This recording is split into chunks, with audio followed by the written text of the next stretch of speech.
கர்த்தர் நல்லவர், அவர் கிருபை என்றும் உள்ளது.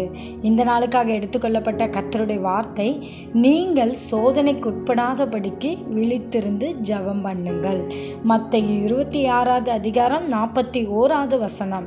இதை பார்த்து கொண்டிருக்கிற பிரியமான சகோதர சகோதரிகளே, கர்த்தருடைய வார்த்தை சொல்லுகிறது, நீங்கள் சோதனைக்கு உட்படாதபடிக்கு விழித்திருந்து ஜெபிங்கள்னு சொல்லி. இந்த உலகத்தில் நமக்கு பலவிதமான சோதனைகளை கொண்டு வருகிறான் சத்ருவானவன்.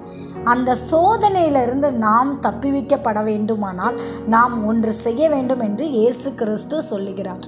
சோதனையிலிருந்து நாம் தப்பிவிக்கப்பட வேண்டுமானால் ஒவ்வொரு நாளும் நம்ம ஜெபிக்க வேண்டும். அதிகாலையில் தினந்தோறும் முதலாவது தேவனுக்கு 1 மணி நேரம் கொடுத்து நாம் ஜெபிக்க வேண்டும். வாரத்தில் ஒரு நாள் இரவு நம்ம விழித்திருந்து தேவ சமூகத்தில் நின்று நம்முடைய குடும்பத்துக்காக, நம்முடைய குடும்ப பாதுகாப்புக்காக, எந்த சோதனையும் அணுகாதபடிக்கு கர்த்தர் பாதுகாக்கும்படியாக நம்முடைய குடும்பத்துக்காக நாம் ஜெபிக்க வேண்டும். அப்படி ஜெபிப்பதன் மூலம் நம்முடைய குடும்பம் என்ன செய்யப்படும்? பாதுகாக்கப்படும். சோதனையிலிருந்து நாம் தப்பிவிக்கப்படுவோம். சத்ருவானவன் எப்போ ஆண்டவருடைய பிள்ளைகள் மேலே கண் வைத்து சோதனையை கொடுக்க அவன் போராடுகிறான்.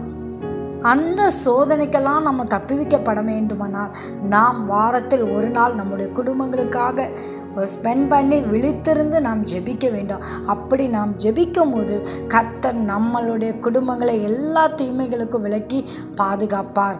ஆமென். தேவன் தாமே உங்களை ஆசீர்வதிப்பாராக.